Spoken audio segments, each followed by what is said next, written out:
Bismillahirrahmanirrahim. Walaqad mananna 'alaika marratan ukhra idza awhayna ila ummika ma yuha an iqdhifihi fil yam an iqdhifihi fit tabuti faqdhifihi fil yam falyuqil yammu bis sahil ya'khudhu 'aduwwun li wa 'aduwwun lah wa alqaitu 'alaika mahabbatan minni walitusna ala aini.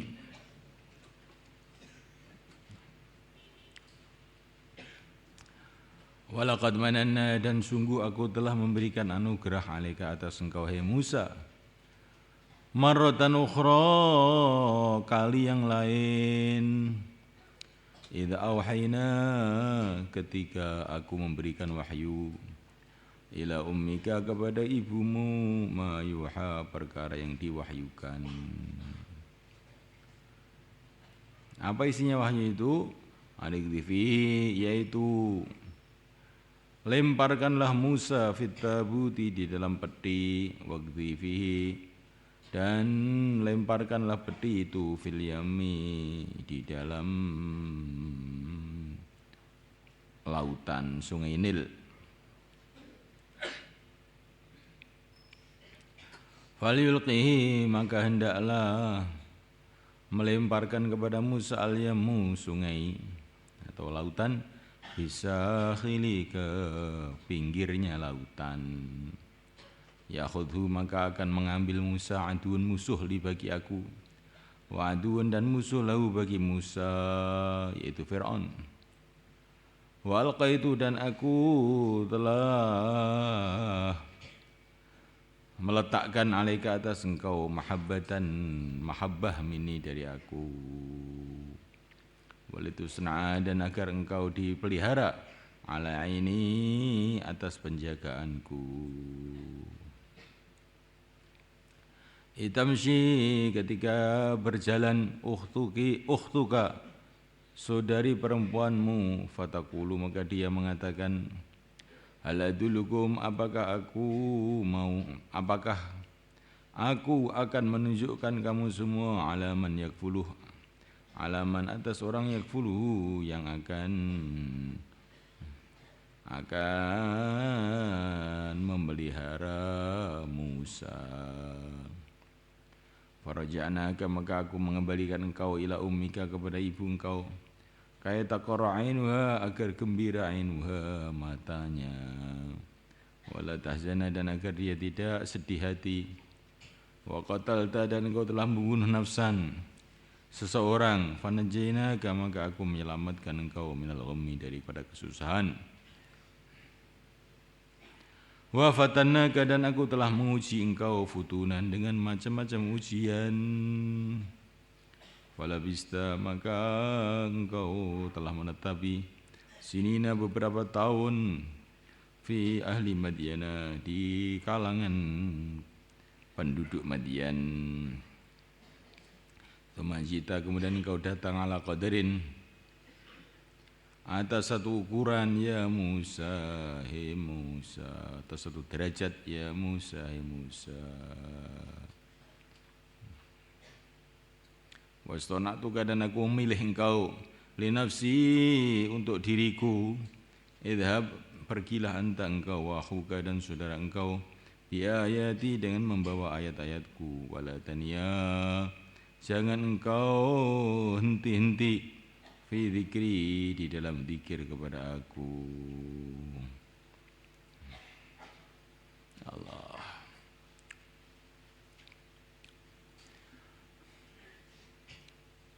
Jadi Nabi Musa ketika diutus oleh Allah menuju Mesir untuk dakwah kepada Fir'aun,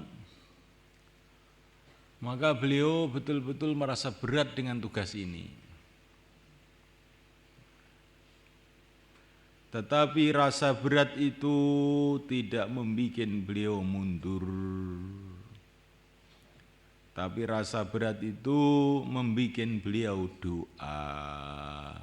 Kamu ingat-ingat ini. Jadi kalau kita mendapatkan satu tugas dan tugas itu terasa berat, Janganlah kamu mundur, tapi doalah kamu.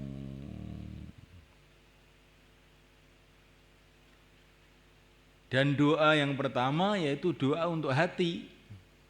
Karena yang merasa berat itu kan hati toh. Maka doa yang pertama itu hati. Kalau menghadapi masalah itu doa pertama itu minta hatinya itu dikuatkan. Rabbi syrah li sadri. Baru doa supaya urusannya dimudahkan. Wa yassir li amri. Karena walaupun masalah itu mudah, tapi kalau hatinya itu Allah beratkan ya jadi berat. Maka pertama kali itu mohon supaya hati itu dikuatkan oleh Allah. Sebagaimana doa pasukan Tolut ketika menghadapi Raja Jalut. Pasukannya banyak sekali dan rajanya ini besar, gede, raksasa. Sedangkan Tolut dan pasukannya cuma sedikit. Doanya gimana? Rabbana afrigh alaina sabra wa tsabbit aqdamana wangsurna 'alal qaumil kafirin. Di pertama kali minta sabar. Ini hati kan? Ini seperti Rabbi syrah li ini. Pertama kali minta sabar. Ya, kalau kamu ngadai masalah itu pertama kali minta sabar, hatinya itu yang pertama itu. Bukan masalahnya itu, hatinya yang pertama. Nah, walaupun cuman masalah digigit nyamuk, kalau nggak sabar ya nggak tahan. Tapi walaupun menghadapi masalah-masalah besar, kalau sabar ya nggak apa-apa. Maka Nabi Ayub itu Masya Allah sakit yang begitu parah sekali. Tapi senantiasa beliau ini memuji-muji Allah, Alhamdulillah, Alhamdulillah. Sampai terasa di dalam hati beliau ini, wah, saya ini sabar betul ya. Beliau ini mengatakan pada diri sendiri, heran pada dirinya sendiri.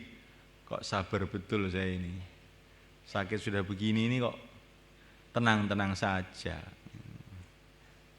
Maka Allah berfirman kepada Nabi Ayub, "Hai Ayub, kamu bisa sabar itu karena setiap bulu kamu saya kasih sabar. Kalau kamu tidak saya kasih sabar, kamu sakit sedikit pun juga tidak akan tahan."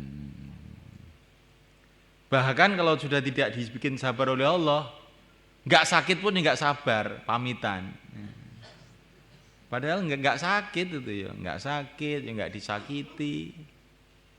Pokoknya saya tidak betah Pak. Loh kenapa nggak betah? Nggak tahu, pokoknya nggak betah. Ya wes mulia wae wes. Di pertama kali itu doa agar Allah SWT itu menata hati kita dalam menghadapi masalah apa saja.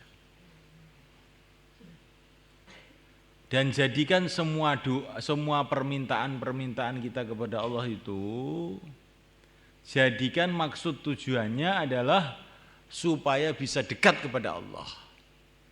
Kainusabbihaka katsira wa nadhkuraka katsira.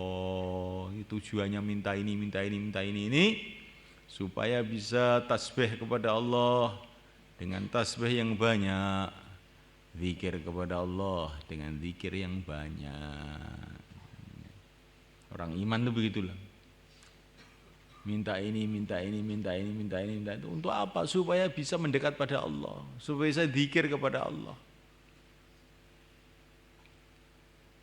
Jangan dibalik. Jangan dibalik. Minta ini yang akhirnya jadi malah melupakan atau menjauhkan diri kita kepada Allah. Jangan sampai. Di fasilitas atau pemberian Allah yang Allah berikan kepada kita ini, bagaimana ini menjadi alat untuk mendekat pada Allah. Jangan sampai terbalik. ingin mendekat kepada Allah supaya dapat fasilitas. Nah, ini kurang bagus. Tapi mencari fasilitas supaya bisa mendekat kepada Allah. Kay nusabbihaka katsira wa nadhkuraka katsira innaka kunta bina basira. Kemudian Allah Subhanahu wa taala telah menerima doanya Nabi Musa, qad utita su'laka ya Musa. Permintaan-permintaan kamu sudah saya terima. Dan saya ini memberikan karunia kepada kamu ini bukan hanya kali ini ya Musa. Sejak bayi kamu dulu saya sudah memberikan macam-macam keistimewaan kepada kamu. Walaqad mananna 'alaika marratan ukhra. Aku telah memberikan anugerah kepada kamu kali yang lain waktu kamu masih bayi. Dan karunia Allah kepada Nabi Musa ini ditampakkan oleh Allah dengan Allah memberikan wahyu kepada ibunya Nabi Musa.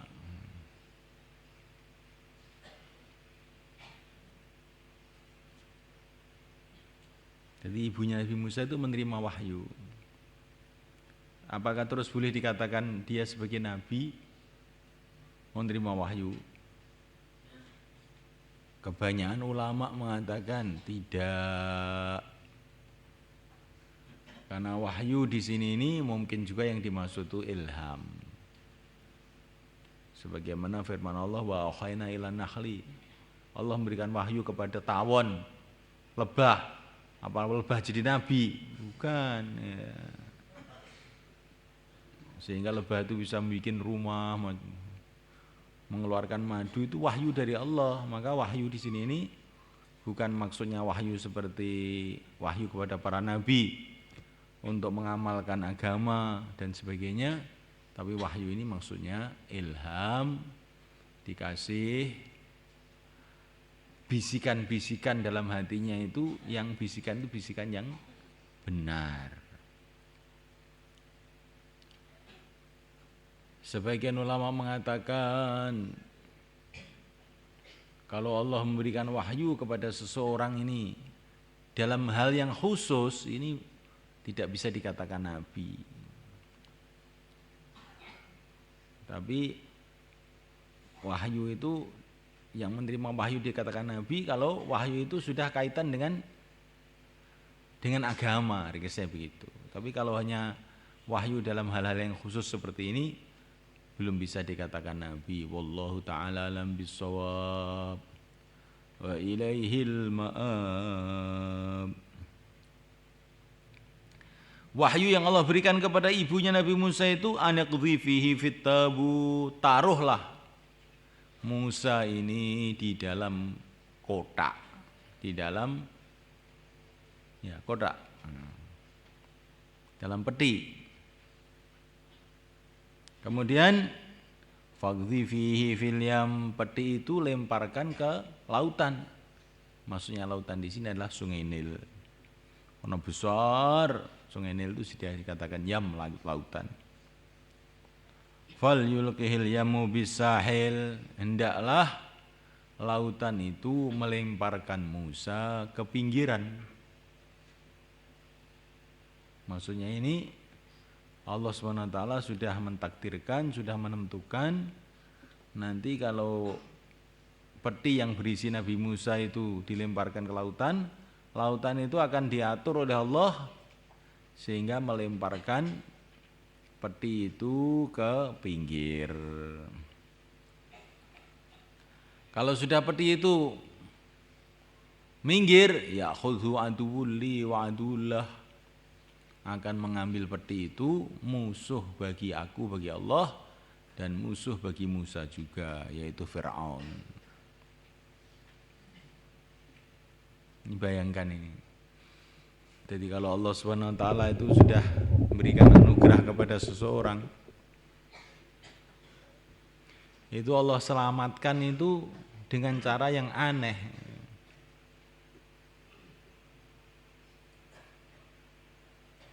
Sebaliknya yang dipikir oleh otak.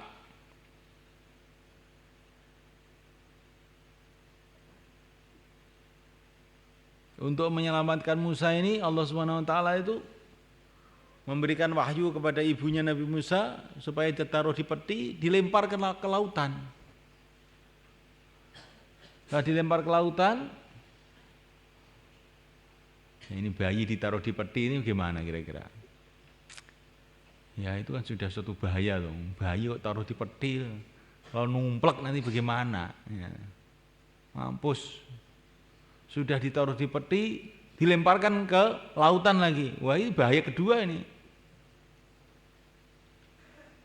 Setelah itu minggir, kemudian diambil musuhnya yaitu Firaun. Bahaya ketiga ini.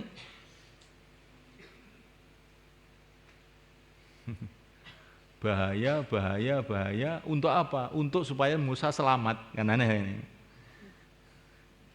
Jadi Allah itu kadang-kadang menyelamatkan itu dengan bahaya.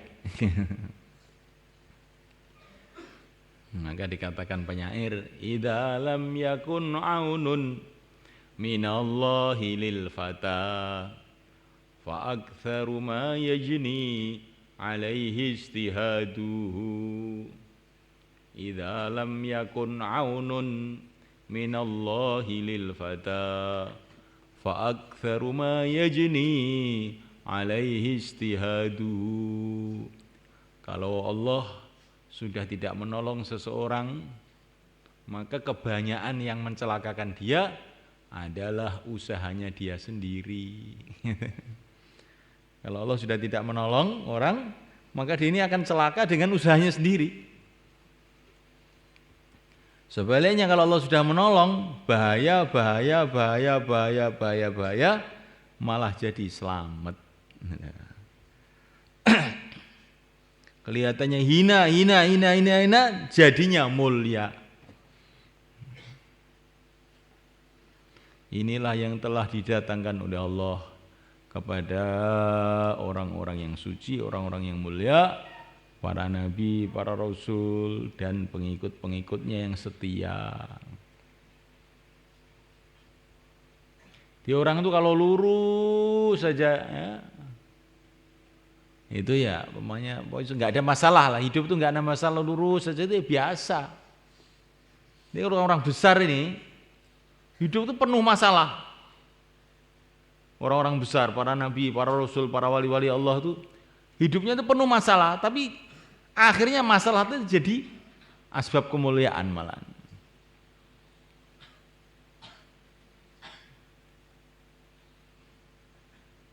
Siapa orang yang lebih banyak masalah melebihi para nabi? Nabi Ibrahim ceritanya, masalah-masalah dengan Namrud, dengan ayahnya, dengan masyarakatnya, dengan tapi akhirnya malah kemuliaan. Lebih lagi yang mulia baginda Muhammad SAW. Banyak masalah besar-besar dihadapi. Orang Quraisy, orang Arab, Persia, Romawi. Belum orang-orang munafik, belum kadang-kadang istrinya sendiri juga itu ngambek, kadang-kadang sahabatnya sendiri itu juga membuat sakit beliau. Tetapi akhirnya itu kok jadi baik semua akhirnya itu.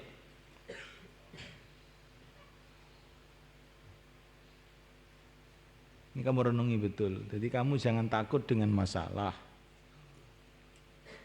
Tapi yang kamu takutkan kalau kamu tidak ditolong oleh Allah. Bagaimana supaya kamu ditolong oleh Allah? Hendaklah senantiasa kamu taat kepada Allah, tawajuh kepada Allah, tawakal kepada Allah.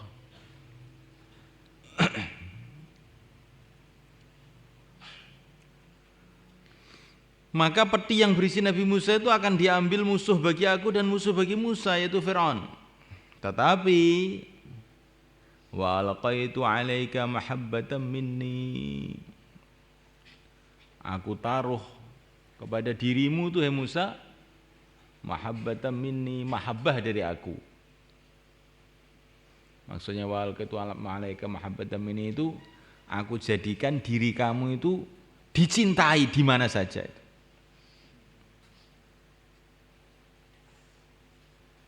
Sampai Firaun ketika melihat Nabi Musa itu masih bayi itu seneng, istrinya ya seneng. Semua orang melihat itu pokoknya seneng aja. Maksudnya itu wa alqaitu alaika mahabbatan minni.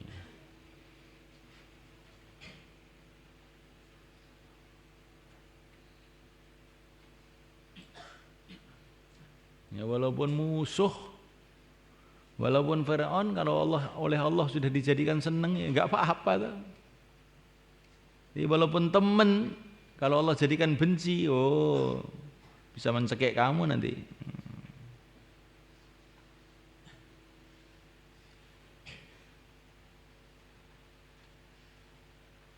Walitusna ala aini, dan agar engkau dididik dengan pemeliharaanku.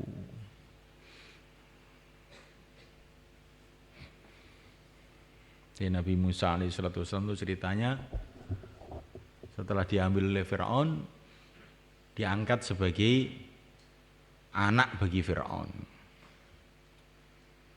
Dan Nabi Musa itu enggak peduli dengan Fir'aun itu. Masih kecil gitu sudah sawenaknya sendiri Nabi Musa itu. Itu Fir'aun duduk di kursi itu, kursinya ditendang sehingga Fir'aun itu jungkel di situ.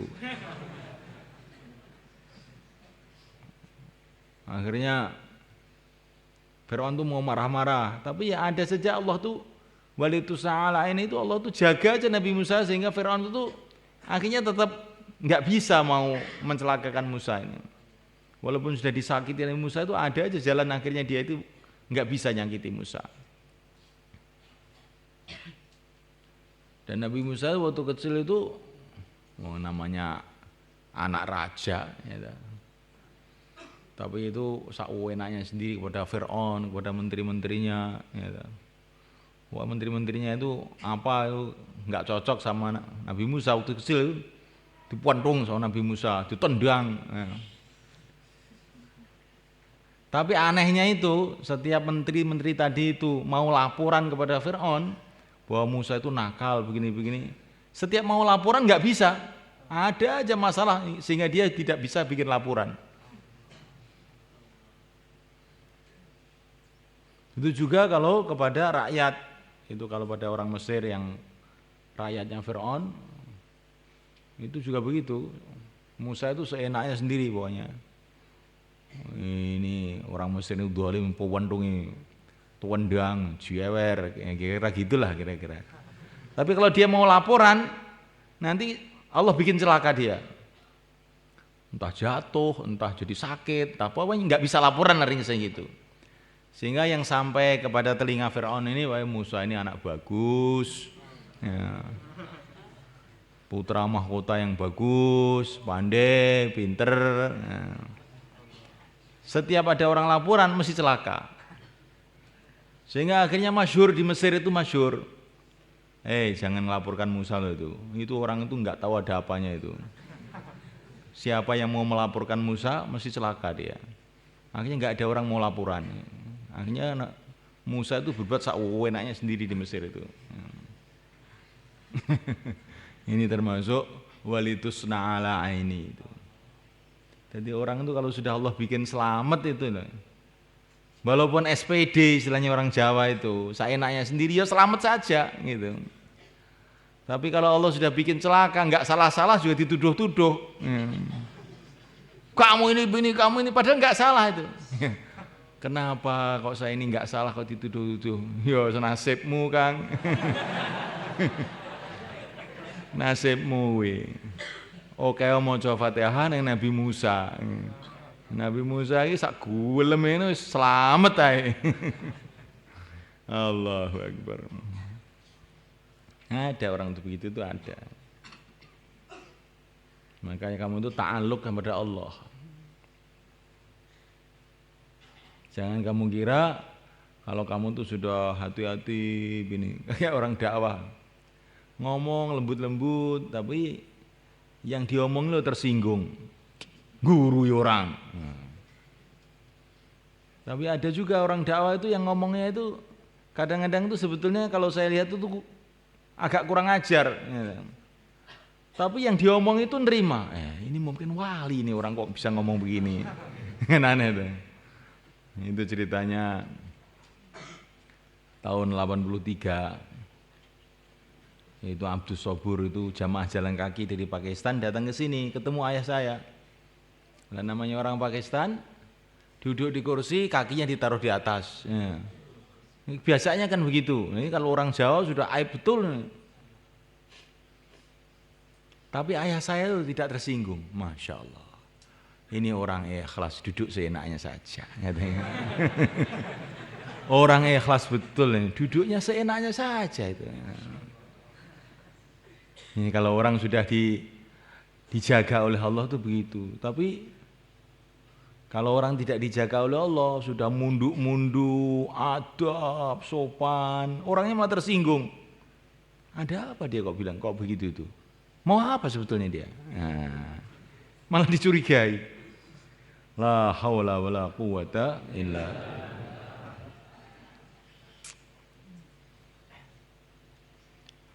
Itamshi ukhtuka fataqulu hal adullukum ala man yakfuluh. Ceritanya ini Nabi Musa ketika masih bayi itu dibawa ke istana Fir'aun, diambil anak sama Fir'aun, tapi Nabi Musa enggak mau dikasih susu. Nangis saja. Sehingga akhirnya bingung itu Fir'aun, menteri-menterinya bingung, cari ini wanita yang bisa nyusui ini. Dicarikan wanita ini, wanita itu enggak ada mau. Nangis saja itu Nabi Musa itu. Akhirnya saudari perempuannya Nabi Musa datang ke pengawal-pengawal kerajaan. Kamu mau saya kasih tahu orang yang bisa ini memelihara ini anak ini. Oh ya. Akhirnya dibawalah ibunya Nabi Musa ke istana. Nah, ketika Nabi Musa melihat ibunya ya langsung nyusu. Ya. Maka Fir'aun seneng. Udah. Ini kok bisa nyusu kamu? Kenapa ini? Nyusu siapa aja nggak mau kok nyusu kamu mau? Kenapa? Ini Fir'aun ini orang pandai juga, dia merasa heran. Ibunya Nabi Musa itu alasannya itu, ya saya ini susunya emang lain, susunya bagus. Oh ya, sudah. Kamu pelihara anak ini, kamu bawa ke rumah kamu. Nanti setiap hari saya gaji kamu. Jadi ibunya Nabi Musa itu nyusui anaknya sendiri, dapat gaji lagi.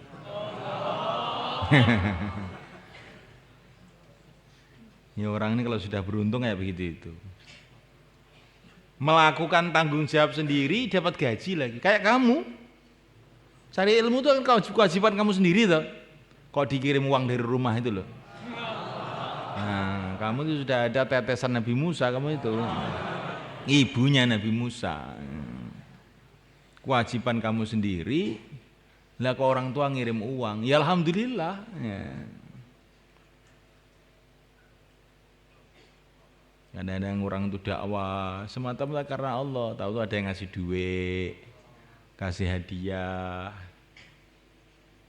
Terus gimana ini? Wow, ini barokahnya ibunya Nabi Musa telah datang pada saya. Alhamdulillah. Tapi jangan jadi kebiasaan. Nah, nanti rusak hati kamu tuh. Nanti berharap-harap sama orang. Kalau sudah berharap sama orang, ya, ini sudah jadi pengalaman para ulama nih. Orang itu kalau sudah hatinya itu berharap-harap sama orang itu, Allah itu akan jadikan orang-orang itu nyingkir, nggak mau lagi bantu. Tapi kalau orang itu hatinya sibuk kepada Allah, Allah akan gerakkan orang-orang bantu dia. Catat ini, penting ini. Kalau kamu sudah mulai tamak kepada makhluk, maka Allah akan jadikan makhluk-makhluk itu menjauh pada kamu. Kalaupun memberi itu dengan mencibir, dengan melerut. Tapi kalau kamu sibuk dengan Allah, Allah jadikan makhluk-makhluknya membantu kamu. Itu sudah sunnatullah begitu itu.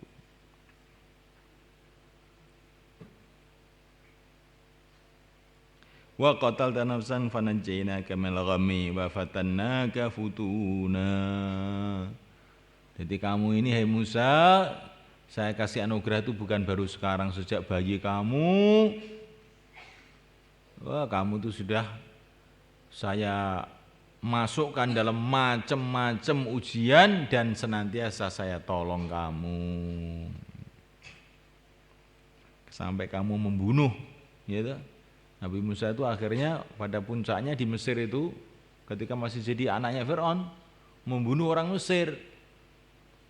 Nah ini akhirnya ketahuan ini, nggak tahu ini ketahuan. Biasanya itu nggak pernah ada yang bisa ngelaporin. Tapi ini kok kena batunya itu Nabi Musa itu. Ya.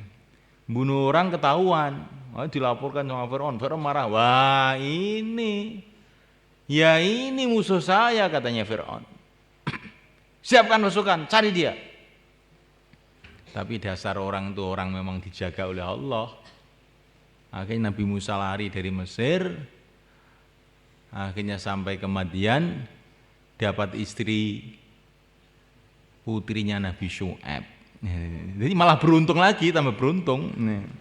Asalnya di istana Fir'aun, sekarang di rumahnya Nabi. Dapat istri lagi. Jadi namanya kalau orang tuh orang beruntung tuh istilahnya dimasukkan sumur juga tetap beruntung aja. Pelindes sepur ya nggak apa-apa, nggak kena. Ya,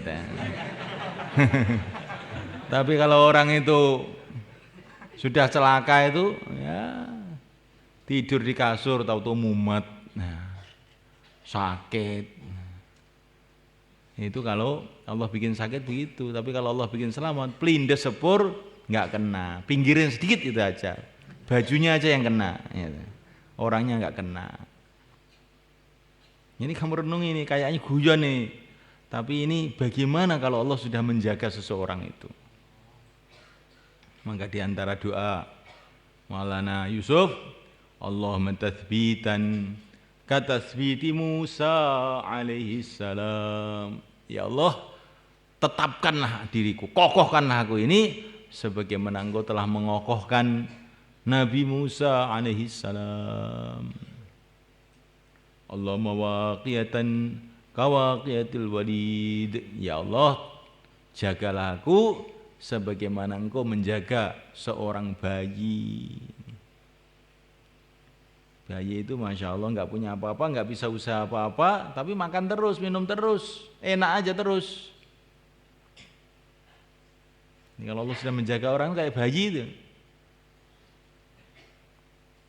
bisa enak aja. Tapi kalau Allah sudah tidak menjaga, Masya Allah. Falabista sinina fi ahli Madyana thumma ji'ta ala qadri ya Musa. Kemudian kamu di rumahnya Nabi Syuaib 10 tahun di negeri Madian. Kemudian kamu datang dengan membawa derajat kenabian. Hai Musa, Masya Allah. Sejak kecil memang kamu sudah saya jaga, saya pelihara. Setelah besar kamu datang ke negeri kamu, ke negeri Mesir dengan membawa derajat kenabian. Allahumma hafidh alana min barakati Musa alaihissalam. Wastana'tuka li nafsi, dan aku pilih engkau hai Musa untuk diriku. Ini hakikat ikhlas. Apa ini? Hakikat ikhlas. Jadi hai Musa, kamu saya kasih macam-macam pertolongan, macam-macam anugerah itu karena apa? Kamu saya pilih untuk diriku. Kamu itu untuk saya hai Musa. Maka kamu saya tolong, ini macam-macam pertolongan telah aku datangkan kepada engkau. Karena kamu itu saya pilih untuk saya. Untuk Allah.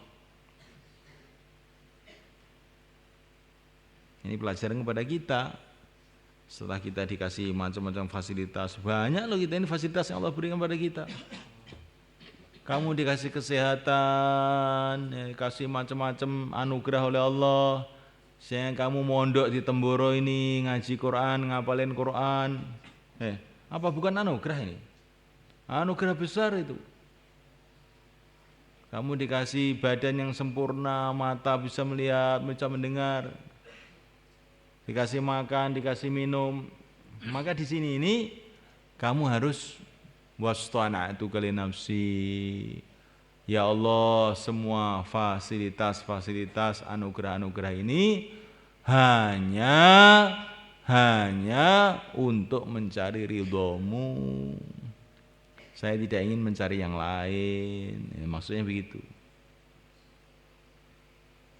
Jangan orang dikasih anugerah-anugerah oleh Allah. Dikasih iman, dikasih Islam, dikasih kesehatan, dikasih ilmu, dikasih Quran, dikasih macam-macam, ngomongnya enak, suaranya enak, gitu. Kemudian berbelok untuk mencari selain Allah. Ini orang celaka ya. Sudah dikasih macam-macam anugerah oleh Allah, malah lari dari Allah. Pada akhirnya mencari dunia. Nah, orang begini ini namanya tidak punya derajat agama.